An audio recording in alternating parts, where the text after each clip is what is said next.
السلام علیکم و رحمت الله و برکاته. متاسفانه این ویروس مرگاور کووید 19 بالاخره به تاجیکستان هم رسید. خدا نکند که سرنوشت ما در تاجیکستان به مثل سرنوشت خیتای و ایتالیا شود. پناه به خداوند. اکنون مردم همه در اضطراب و پریشانی و در پی پیشگیری از این ویروس مرگاور هستند.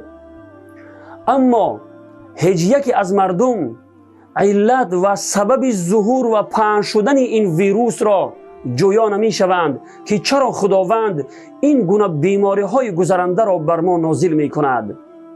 سبب در چیست؟ ما ایمان داریم که هیچ کار و حادثه به اذن و اراده پروردگار صورت نمی گیرد. پس معلوم می شود که این ویروس هم با اذن و اراده الله مقتدر فعالیت دارد. پس آیا باری هم فکر کرده اید که چرا خداوند این ویروس مرگاور را بر سر ما آورده است؟ سبب در چیست؟ سبب آن را در سخنان سرور کائنات جناب رسول الله صلی الله علیه و سلم جویا شوید.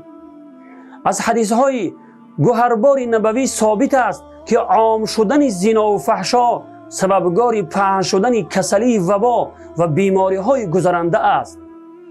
در روایت ابن ماجه آمده است که جناب رسول الله صلی الله علیه و سلم فرمودند وقتی که در قوم زنا و فحشا عام شود، در بین آنها طاعون یعنی کسلی، وبا و چنان بیماری های پهن می شود که در گذشتگانشان نبوده است. روایت ابن ماجه. شما خود بهتر می دانید که در تاجیکستان زناکاری چگونه در اوج است. قبلا از 100 نفر 1 نفر به زنا مبتلا می شد، ولی الان برعکس از 100 نفر 1 نفر از زنا سالم مانده است.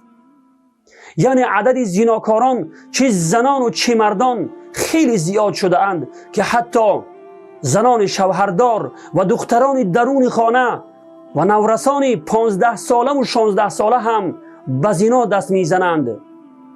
وقتی چنین حال باشد، پس بلای خداوند همه را فرا می گیرد و نیک و بد همه را به کام خود می کشد. پس خوب به یاد داشته باشید که این ویروس مرگاور نتیجه عملهای بد خود ماست و دارد ما را به هلاکت می برد. خداوند در آیت 3 سوره شورا می فرماید ما اصابکم من مصیبت فبما کسبت ایدیکم، یعنی هر مصیبتی که بر شما می آید به سبب گناهانی است که انجام داده اید. صدق الله العظیم.